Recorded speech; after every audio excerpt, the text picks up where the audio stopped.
So, welcome everyone to Business Recovery After COVID. This is part of our online webinar series to support our small business owners during this very challenging time during COVID. And we welcome Marc Anthony Sidhom here today to be our presenter. The session is hosted by the City of Mississauga's Mississauga Business Enterprise Center, better known as MBEC. A little bit about MBEC. Many of you have visited us when we had a physical location. We're now serving you remotely. All of the information, contact information, and updates you can find at our website, mississauga.ca/MBEC. And we are that central source of information and guidance to support you now and always, whether you're just thinking about starting a business, or want to expand. And we are part of the City of Mississauga, the Economic Development Office, focused specifically on our small businesses. I want to welcome our guest speaker, Marc Anthony Sidhom, again, who has come back to support us now as we pivot into the recovery stage of the current economy and situation. And he is going to offer his expertise and advice from many years of supporting and being a business owner himself for Canada, North America in general, in the States and Europe. He comes with a wealth of information and experience supporting other small business owners. So welcome, Marc, to our session today. Thank you so much, Laura, for the opportunity to present to the community again.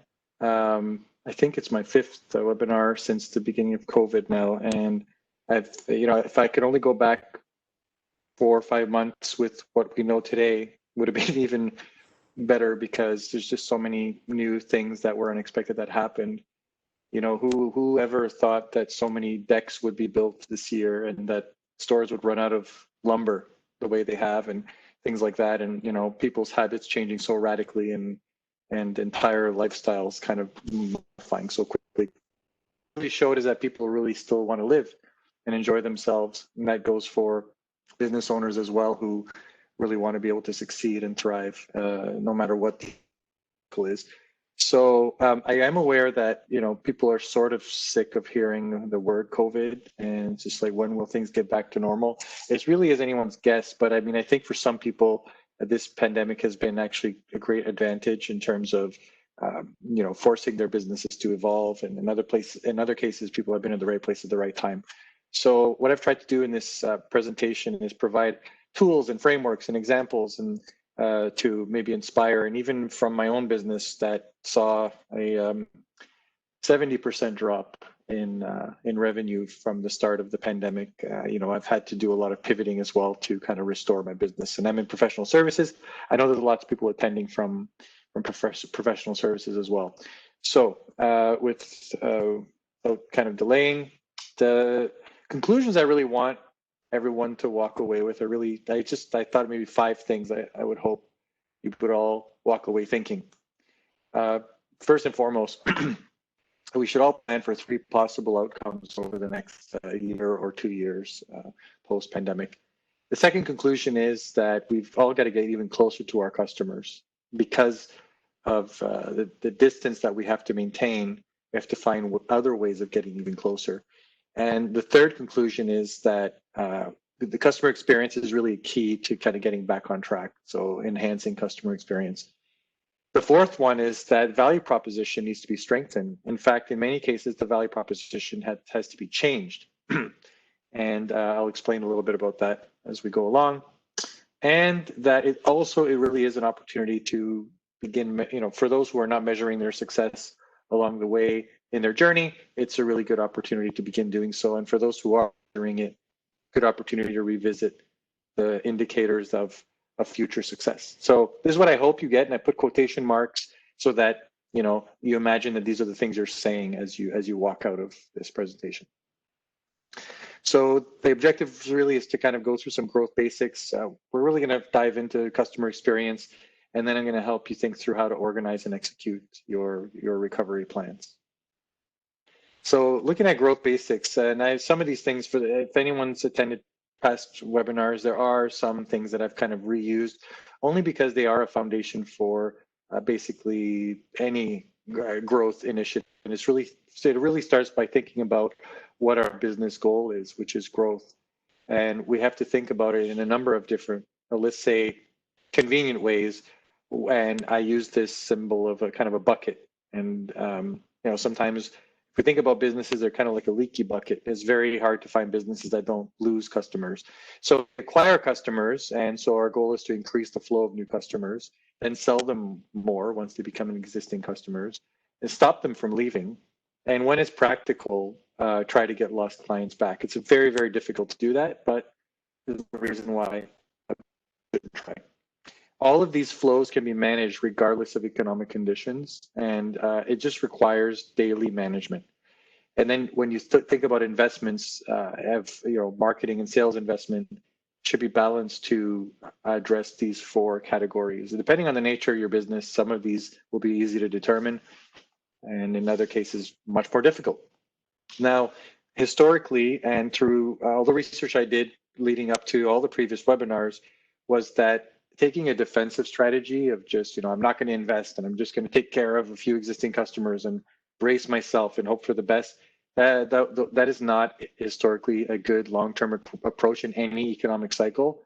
Why? Because competitors are not doing that. Most of the time, competitors are using these cycles to adjust their costs, to become more competitive, to sell harder, to explore new markets, to innovate, and to work smarter and harder. And so if the competition is doing it, well, it must, and with some results, we've seen, no matter the size of the business, that being defensive is not going to align your business with growth, and potentially may end up being catastrophic. So with that in mind, we have to think about, how to grow. So I tried to put a couple steps in here just to make it easy. But the first and foremost is that the crisis often asks us to revisit our own business statement. It's like, what do we actually do? If you ever meet someone and they say, what do you do? And I do a lot of networking, so I find it interesting how awkward the answers to this question of what do you do often sound to me. And it reminds me of 7 years ago when I started my business, where someone would ask me, what do I do? And I would start, after a minute into what do I do, I would start seeing their eyes glaze over and lose interest, and came to realize, if I can't explain it in less than 30 seconds, I will never grow my business. So I think because the pandemic really forced a lot of businesses to rethink the markets they address, the services they provide, how they deliver value. It's a really good opportunity to come back and just answer these questions for your own business. And by answering these questions, you get a business summary.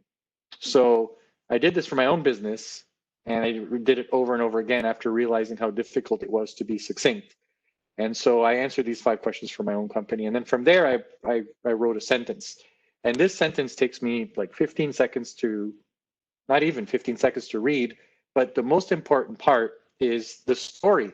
And it's that part in bold at the bottom of, for example, we have a client that. So I always recommend to people, if you're going to accelerate your networking and your sales activities coming out of a crisis, make sure that you've got a good story about your customers, because people will resonate merely to stories. They will not care about your business summary statement. You got to tell a story. And if you focus your attention on your storytelling and just watch the body language of people kind of looking at you more intently and leaning forward when they're sitting across from you, then you realize, yes, we are like children inside. We want to hear a good story. And so what I did here is I just kind of left a blank sheet since we're distributing this. And I highly encourage everybody to take this approach, with their own businesses, and then make sure, again, you focus on the story. So if you're not sure how to describe your company, a really good thing to do is to kind of spend some time analyzing it, not analyzing it such that it turns into an endless exercise. So what I put together here is a simple framework to help any business owner understand how they can position their business for growth and explain their business to others. But it all starts with knowing about ourselves. Whether we're individuals or businesses, we really have to know about ourselves before we explain what we do and before we target new customers.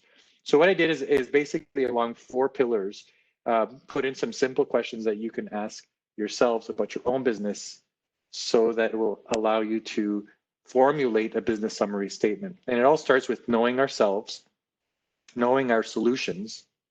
For example, what are we promising people? What problems are we trying to solve? Knowing our markets. So where are the opportunities? Where do we want to go? Which markets are emerging, so forth. And who else is targeting? And knowing our customers. And so how are they buying? What are their needs, spoken and unspoken? And what are unspoken needs? The customer says, I want, I want a fast car. That's a spoken need. But maybe what their unspoken need is they really enjoy the thrill of driving. They're not going to say, I enjoy the thrill of driving. They're going to say, I want a fast car. So the more you speak to your customers, the more you're going to realize that behind the spoken words are the unspoken needs. And those are really the things you're going to orient your marketing messaging to. And so also important to know how loyal your existing clients are. And we'll talk about the difference between loyal and satisfied clients. And one of the interesting things I find with working with clients is I always find like when their customers decide to not buy or to leave them, it's very rare to have that dialogue with, well, why did you not choose my product or service? Why did you choose my product or service? So having a constant dialogue with customers, not through survey forms, but really just by talking to them, you can discover a lot about your businesses, especially if you're a small business. Once you've done all this, you can then start making decisions about what to do. And the first thing about what to do is how will you attract new clients? So what strategies and tactics will you apply to create demand for your product or service? What channels will you leverage, social media or other distribution channels? And how will your existing clients help you grow your business as well? The next thing is about retaining clients. So how often are you interacting with existing clients? I've had clients in the past that were wondering why they were losing customers so quickly. And the answer to that was simple. They were closing the deal, they were sending their people, and then they were never themselves as business leaders speaking to that customer again. And they were wondering why these customers weren't sticky. So you have to think about a lot of these things. And just when you think things are going well, the rug can be pulled out from under your feet. So, and one of those things really that comes to the surface is, well, how are you handling complaints? And unfortunately, the vast majority of dissatisfied customers don't even tell you they're dissatisfied, they just leave. Then, thinking about how you're going to deliver on your promise. Well, first of all, you have to create a promise, and you did that by knowing your solutions. But are you actually delivering on that promise? And in a sober way, you have to assess whether you're delivering or not. And are you delivering it along the entire customer journey, which is another aspect we'll talk about. And then from there, considering what improvements you're going to implement in your business. So by basically answering all these questions, or at least the majority of them for your own business, I can't stress enough how important it is to actually go through this discovery, self-discovery, or even have a friend or someone you can challenge you on some of these questions. It can really help you bring out the true value of your business and avoid certain pitfalls that many businesses get into. So after that, it's easy to come up with like 5 or 6 tactics that you can use to grow your business. But what I did instead to help everyone out is one day I just alone on a whiteboard, hey, how can a business grow? What tactics can they use? And I basically just from my own head thought about how businesses increase revenues and sales in the first place. And then after about half this list, I ran out of juice. I tapped out. I couldn't figure even more ideas. So let's say, about 2 columns were from me. And then I went on the internet and I realized, boy, how easy it is to come up with ideas just by researching. And we don't always have to come up with the answers on our own independently. There's just such a wealth of opportunity out there that I just spelled them all out here. And as this gets distributed, I would personally, even for my own business, I would come back to this list every quarter and say, what can I do next to enhance the value, to grow, to bring my customers closer? And one of my favorite ones is really this one called the Trojan horse strategy. And it's the one I've used since the beginning as a small business. But it wasn't because I thought of it. It was because nobody wanted to buy big projects from me. Everyone just wanted to try before they buy. And I realized once you're in the door with a customer, you're in the door. And from there, you can sell a lot more. But you have too many options. And so I just want to kind of focus in on that Trojan horse strategy, because for small businesses, it's very valuable, especially coming out of a crisis. Why? People are really watching how they spend their money today. I got an email yesterday, just yesterday morning, from a prospect that was referred to before COVID, who said to me, after proposal and everything, we are freezing our spending until the end of the year. Why? Because COVID really bit into their revenues. And so you have to be prepared for that objection of we are freezing our spending. You don't just say, okay, you say, okay, well, in my proposal, there was an option to do this smaller thing. What do you think about that? And if they come back and say no, then they said no. If they come back and say, well, we did see value in that, and if you did your homework well, you realize they will see value, then it allows you to be a bit of a Trojan horse. Once you get in with a small project or a small offering, you earn the right to communicate with them, and you can incrementally grow the relationship from there. And so I use this this tactic as a regular course of business all the time anyways. What I found is that businesses that are used to selling big things, big ticket things, they get very uncomfortable selling smaller things because they just got used to the large business. But sometimes you don't have to pivot. You just have to adjust your expectations to the average deal size that you're going to get. And that could be a very powerful tool. It's just a question of changing your mindset. Let me just pop the chat window. I can't actually display it for some reason. It's okay, Marc. I'll actually watch for you. It's been quiet so far. Everyone's very intent in listening to this. I'll bring the questions forward. There it is. Okay, no, I have it. Okay. You're good? Oh, okay. Yeah. Okay, I just forgot how to. Okay, so now we have to think about, let's just say you want to grow, you want to expand, you have access to capital, or you had had done a good job managing your balance sheet leading up to the crisis, and you want to go on the offensive. You have to think about how to grow. And so there's a really convenient way, a tool that's called the Ansov Matrix that I use even for my own business, and I'll explain what I did in regards to this myself. But let's have a quick look at it. So basically, what the Ansov Matrix guides you through is really looking at your opportunities along two axes. One is markets, existing and new markets, and then also on the other axis is products and services. People think of markets as geography, but markets can be very, very specific segments. I'll give you an example. A market could be millennials in Southwestern Ontario. So fine, there's a geographic element there, but there was also a demographic element. So you have to be careful of not thinking about markets as just a geography. There could be many, many things.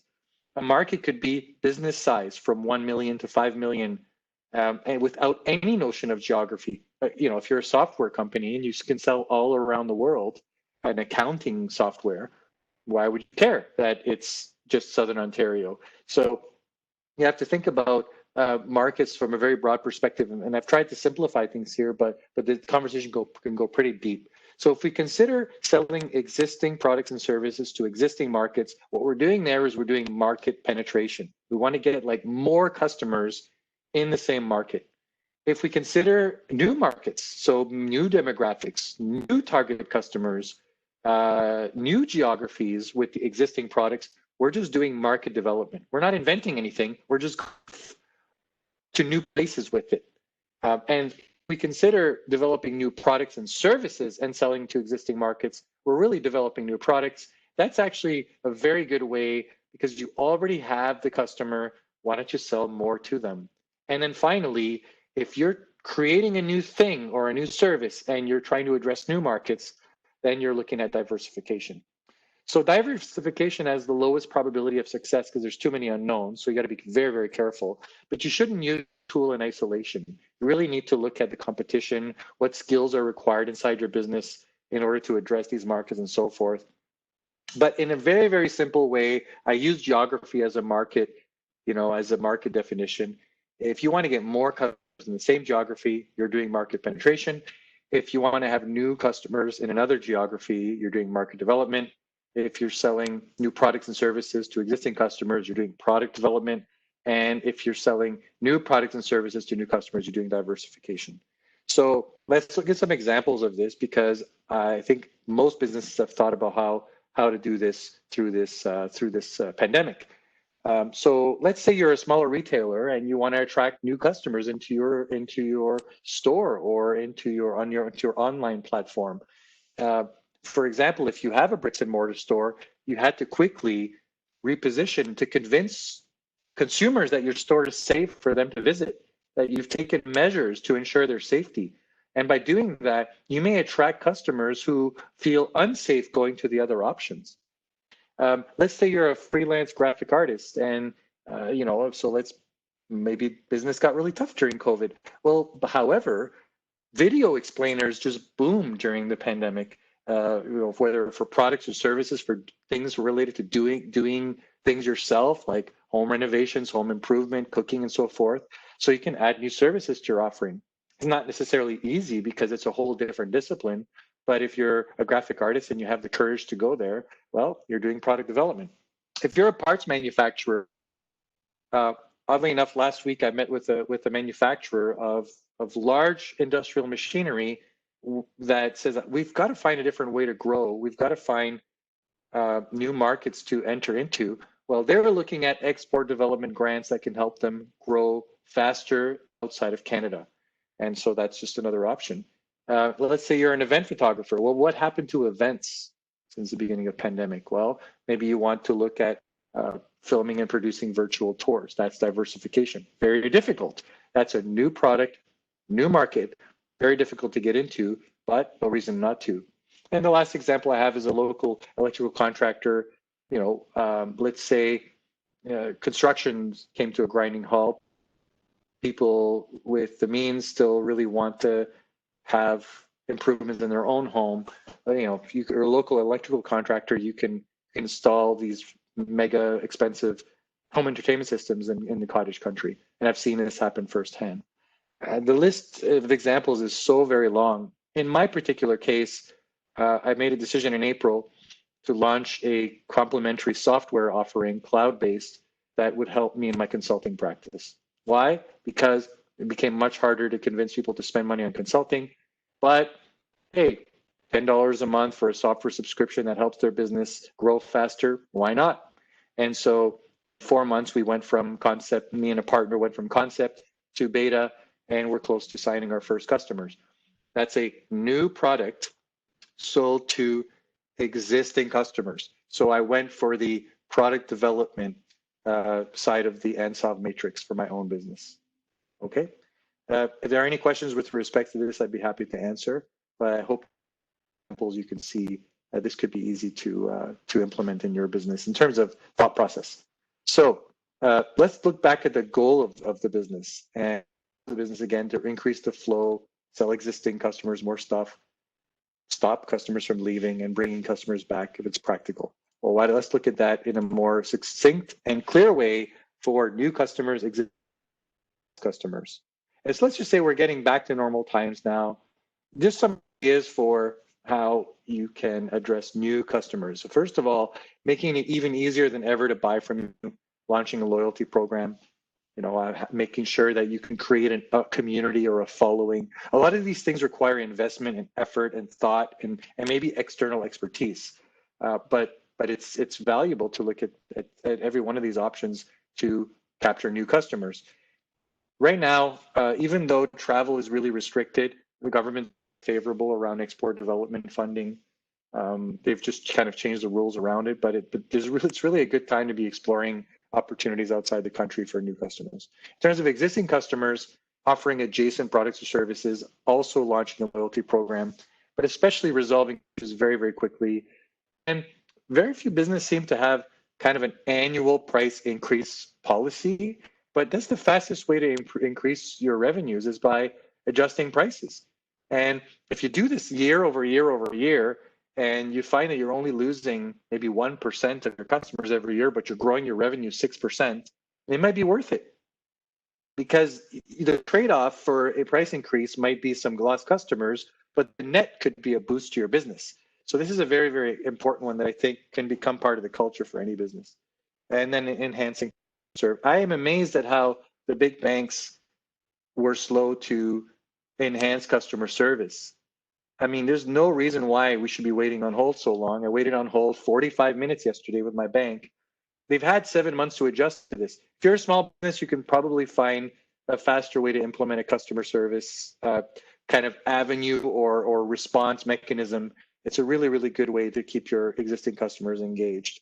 And in terms of lost customers, I mean, it's very painful nowadays to lose, but you have to think a lot of times now customers have stopped spending, not because they didn't like you, not because they weren't loyal, because they had to freeze their spending or realign their spending, and somebody just tried much harder to save that customer than you.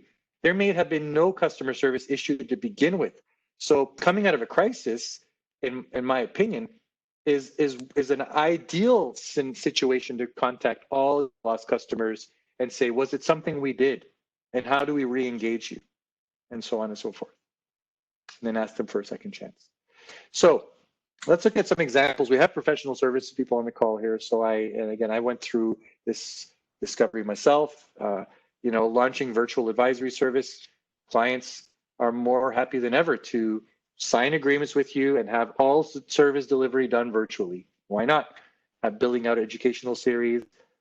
Also a good opportunity to explore things like success-based fees, you win, I win, taking smaller project-based engagements rather than retainer-based, network a lot more, which means you have to go back and revisit your business statement, and recruit associates on a contingent basis in other geographies. Thanks, Marc. Okay. I hope I answered that question. Mm-hmm. If you're a food producer, I really would consider export options and looking at direct-to-consumer options. And then the last one, which I in retrospect, I would have expected, but I mean, if you're a general contractor, not a bad idea to pivot to home renos, decks, and outdoor project in your messaging, because everyone gets that now. Staycations and enhancing the value of your existing property and things like that, especially with interest rates being where they are now. People can refinance their homes, get home equity lines of credit, and open up a whole new avenue for them to increase the value of their home. Be doing that. So if I have all these in one slide now for you to refer to. You could also stay connected to trends going on in consumer spending. Put a couple links there for you to. Okay, so let's talk about how to revisit customer experience, because I think this is very, very important. It's clear from this crisis that people are paying more attention than ever to how businesses are behaving and how businesses are making people feel. Ironically, I've found that in the services industry, restaurants notably, that restaurants have gotten very, very aggressive around the COVID rules, to the extent that customers are getting shamed for trying to ignore or disrespect the rules. So it's kind of interesting. The power is really shifted in some industries into the hands of the service provider. It's good and it's bad, because what it means is that you have to balance being aggressively defending rules with maintaining customer loyalty. And so it's a delicate balance. But customer experience is so important, and I'll tell you why. Because there are many implications for customer loyalty. So 86% of customers will recommend a brand they're loyal to. Your existing customers are your best salespeople. 46% will remain loyal even after a bad experience, one bad experience. Don't take it for granted. Increasing your retention rates, customer retention, meaning your ability to keep customers from leaving you, can increase your profits by a very, very wide margin. So get super obsessed with churn rate. And in the resources, one of the last slides, I put in some resources or calculate your churn rate. It's a very important thing for you to know. Additionally, 91%, I mentioned earlier on, the vast majority of unhappy customers won't even tell you that they're unhappy. They'll just leave. So you have to, and here it is, only one client out of 26 will tell you when they're upset. They'll just, the rest will just either grudgingly stay or they'll leave. And interestingly enough, most businesses think they are super at customer service. We are great, but like 1/10 of customers actually agree with them.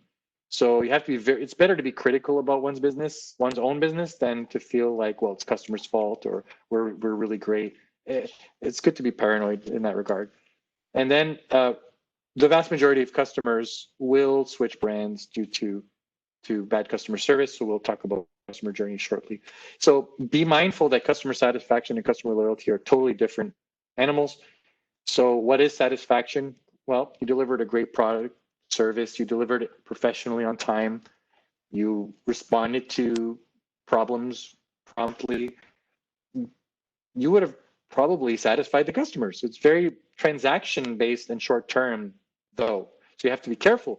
Whereas when you're generating emotions and you're creating a habit, a purchasing habit out of your customers, you are generating loyalty. So it's very important to figure out whether the investment you're making in your business is driving the left side or the right side. They're both important, but a lot of times we get stuck on the left-hand side thinking we've done enough, when we should really be getting into the psychology of why people are buying from us and asking deeper questions about our own business to make sure we can establish long-term relationship businesses. So what?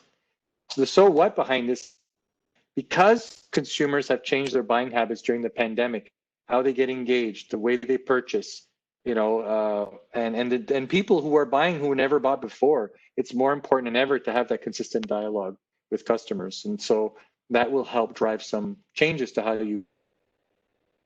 Second, so what is that the customer journey is more critical than ever before.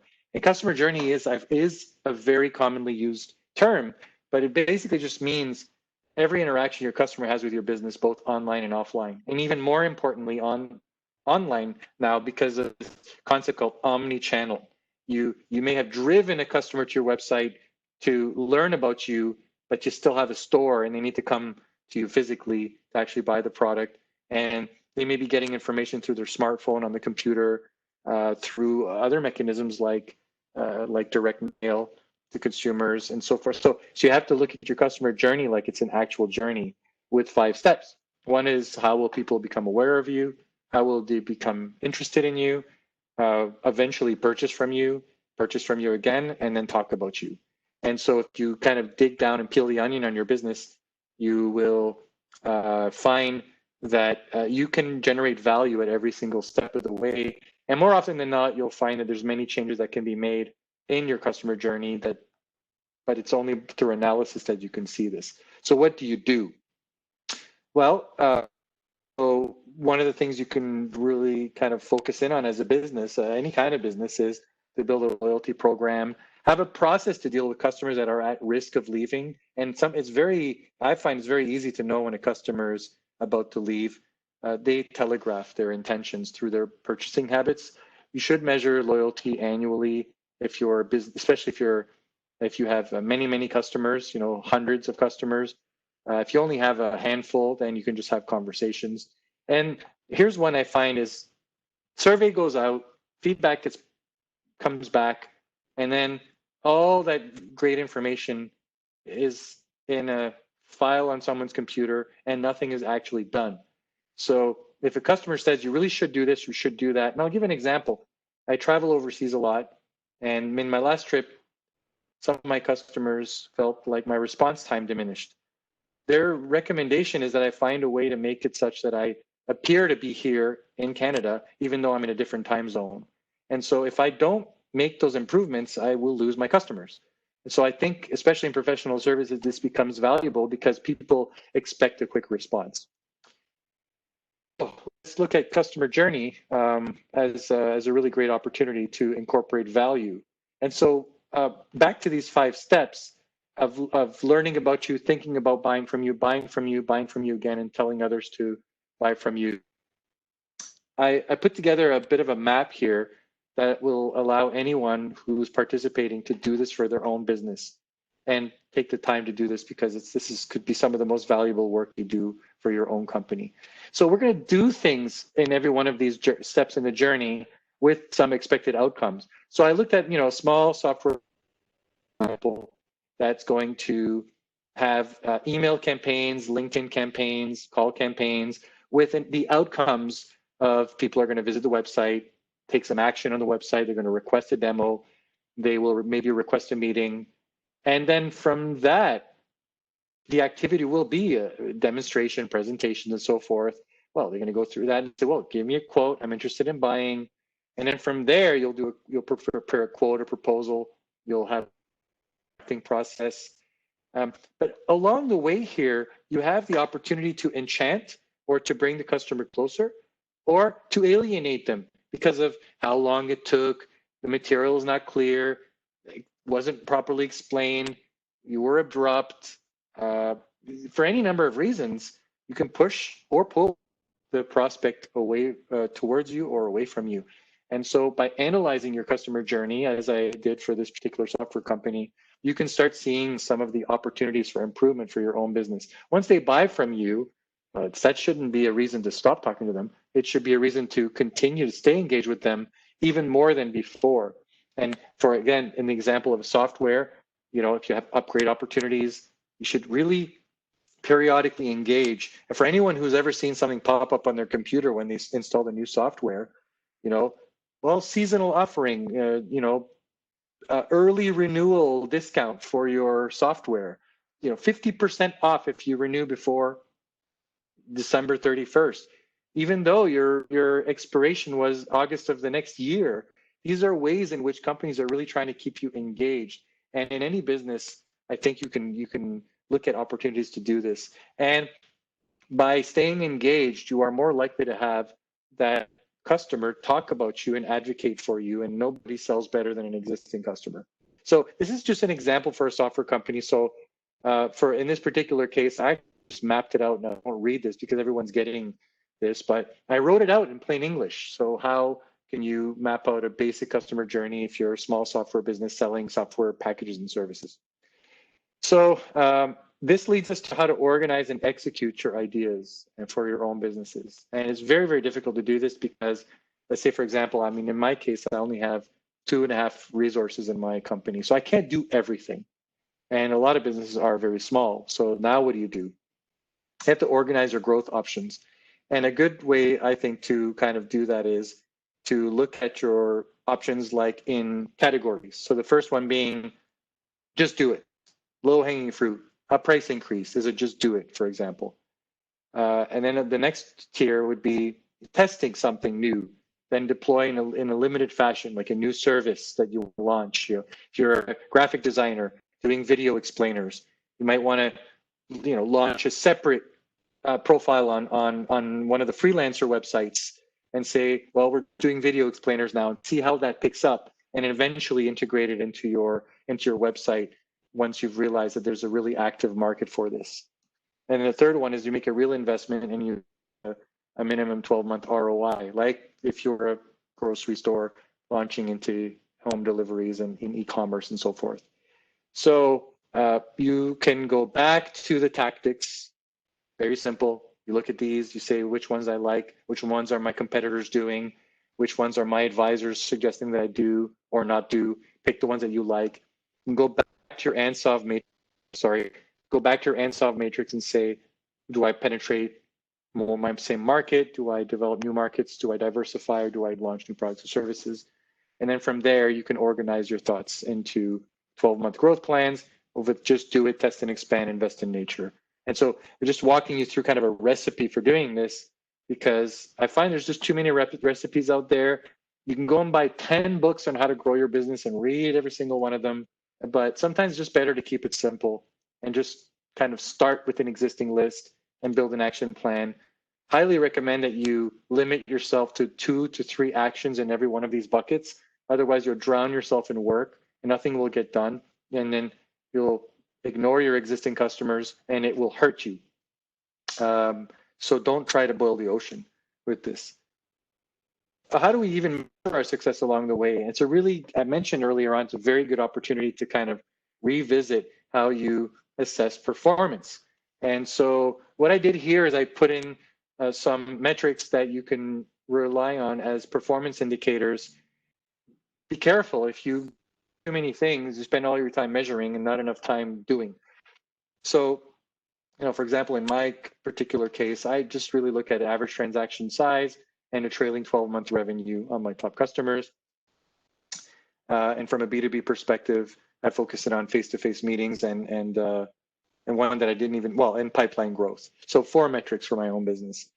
So you have to be very, very careful of how you pick. But why is this important is because it's just like flying an airplane.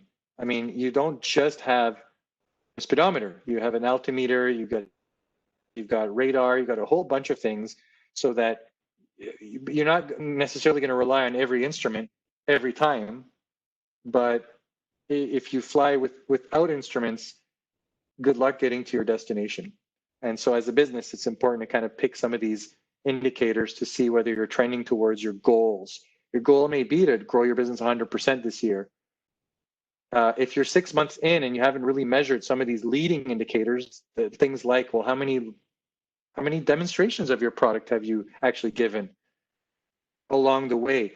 Well, what you realize is if you're measuring, for example, demonstrations, and you see that for every 5 demonstrations you close the deal,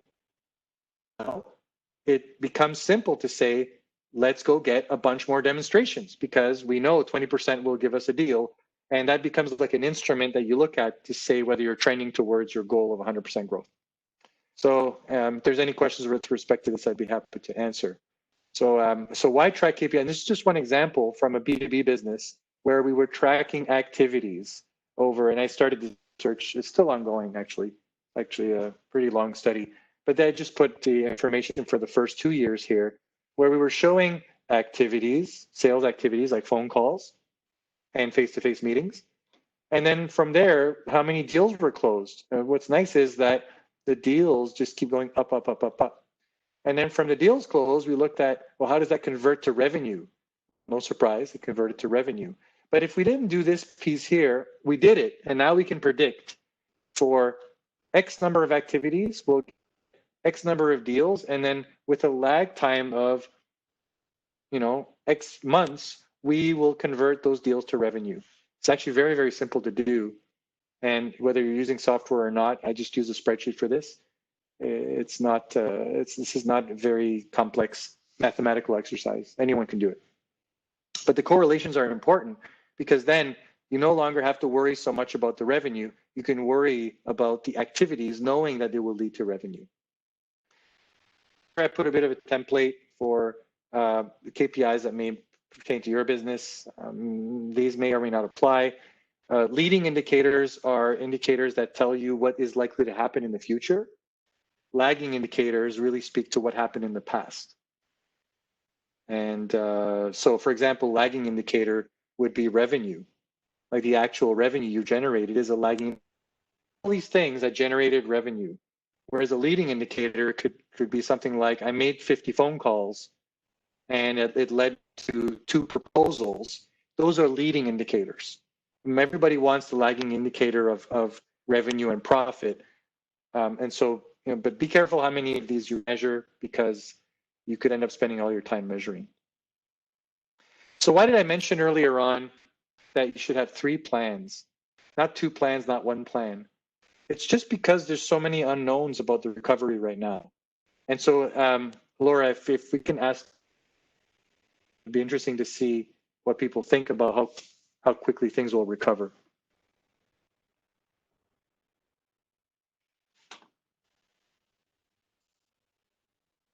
Okay, so the poll is up if everyone wants to look to the side.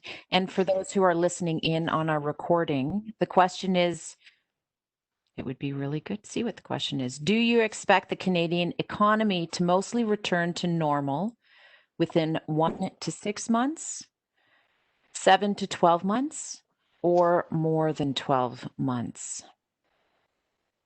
So people are responding now. We have about 5 minutes. It is timely. I can close it prior to 5 minutes if everyone does answer.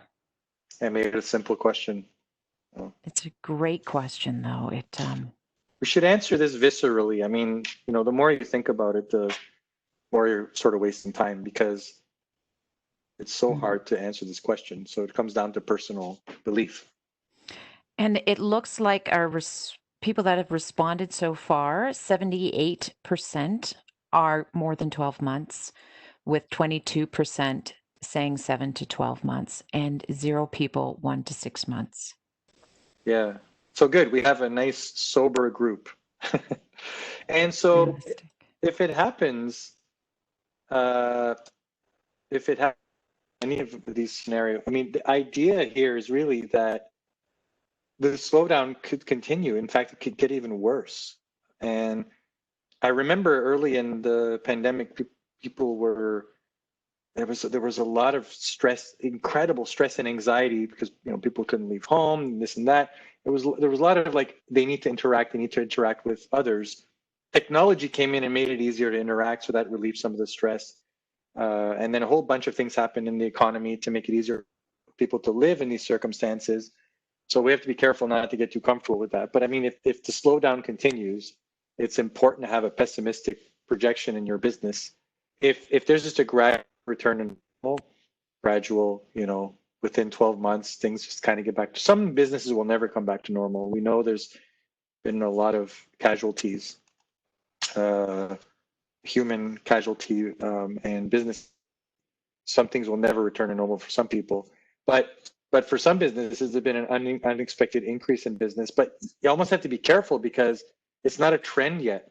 It could be an unexpected increase just for this year, and we're so tied to the global economy that if China sneezes, we might all get the pneumonia.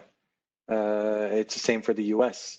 And Canada is a very, very small economic force in the world, even though we feel really confident and we've been very, for the last couple of decades, last 15 years, bull market and things like that, things can really change in a snap. Housing crisis number 2 could hit us. Interest rates could swing the other way. Who knows? And but the reality is that it sounds to me like this group, by and large, thinks longer rather than shorter, and therefore it's better to almost plan for the worst and hope for the best. But I do think that if you look at growth opportunities and create your own optimism by seeing ways that you can create new revenue channels or new opportunities for growth for your business, it's basically taking control of the situation. I've had clients and I've had discussions with people who had a very, very pessimistic, and they just assumed things were just going to never come back. And because of that, they started working on cost cut. And, oh, that's great, cost cuts, but be careful. Maybe you're missing incredible growth opportunities by focusing on costs. And the thing about costs is you can only go to zero with costs, whereas with revenue, there is no limit to how high you can go. So you have to balance cost cutting with investment, because you can only cut so much before you start affecting your own value proposition. Right? So after saying all that, we come back to the desired conclusions, which were the following. I hope that through the comments, people will feel that these were some of the conclusions they got. There was a comment here about as long as no vaccine, it's hard to predict how long the business can recover. How about my expectations? Well, so the issue with the vaccines, I think everyone's aware of now, is that it'll be one for the vaccines to be developed. It'll then be another thing for the vaccines to be administered. And so I'm not an expert in this, but when you listen to the top experts in the world, they're talking about like 1 year out from now, even if there is a vaccine by the end of the year, before it's been administered widespread, we're looking at around a year. And then other experts have said, well, we don't even have to administer vaccine to everyone for there to be effective immunity. You just have to reach around 20-25% of the population before you effectively made the population, let's just say, inoculated from COVID-19. But then many other things might happen along the way. other experts have pointed to maps that show emerging epidemics and pandemics, and those are pretty depressing to look at, so I prefer not to look at them. And there are plenty. Some of them are actually man-made and very, very threats. So I think if we look at a 12-month window for vaccine to be widely administered, it would be safe. And I wouldn't speculate on any more optimistic than that. If it's better than that, then great. If it's worse than that, then it's unfortunate. But I'm just basically going by what I've been reading. Hope I've answered that question. Thanks, Marc. I actually have a question. There's a lot of, buzz out there about challenges, especially coming up to the holiday season with the supply chain, actually accessing products. So I know that's kind of a big question. Is there any advice to especially product focused clients and how to manage that for their business? Yeah, well, this one thing I have noticed is, well, it's even more than that too, with trade tensions between the U.S. and China, right? Mm-hmm. So I do think it's going to be an absolutely blowout year for do-it-yourself gifts. Blowout year, maybe best ever. And local experiences will probably just explode with demand. And so I would really, if I was a retailer, I'd really be looking at how to create a do-it-yourself kind of opportunity for gifting. I also think that there's going to be kind of a return to simpler pleasures as well. Things like food, consumables, and things like that, rather than durable goods. But it's always the same for children and things. Everybody wants a toy at Christmas, so that is going to be a challenge. I'm not sure that there's a great solution for this, but I have noticed that.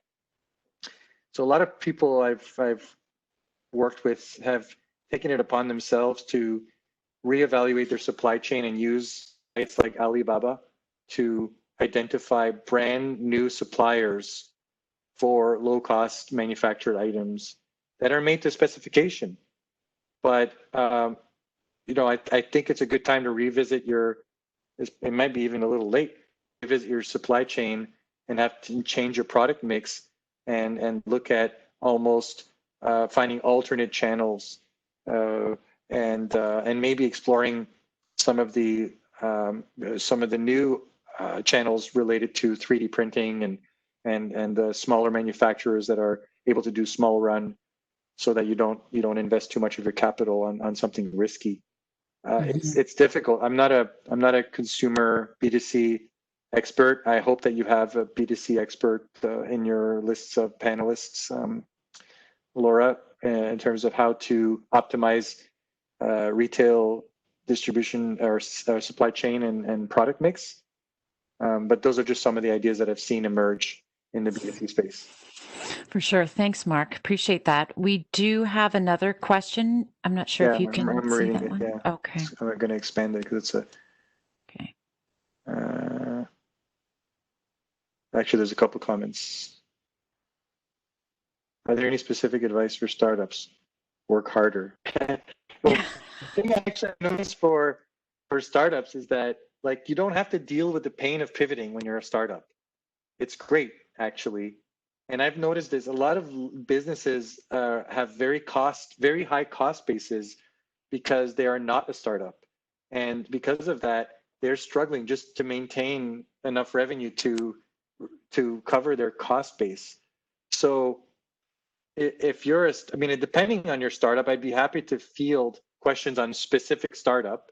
But if you are a startup, of course, yes, work harder, but it's a really good opportunity to just be very, very careful as you take on new expenses that you're absolutely needing, whatever it is you're buying. Otherwise, you're going to have to build all these things into your pricing. And also for startups, there's no shortage of investment capital out there. Money is being raised like never before. So it's not a time to be greedy with your valuation. And I just find that everybody wants to be that next unicorn, but who are we kidding? There's like maybe one unicorn every year. So just be realistic with your expectations about what it is that you're going to be when you quote unquote grow up the business. So, but you know, sometimes just having access to a line of credit from a secondary market is all you really need to get you through that. So I don't know that I have, unless there's a specific question about a startup with a specific business model. Those are some of the things I've noticed. It's very important to be very, very low cost right now. Super important in any economic cycle. Thanks again, Marc. My pleasure. And everyone, have a great day. All the best with your businesses, whether you're starting or expanding. Mississauga.ca/MBEC is where you can find more online resources as well as upcoming webinars. So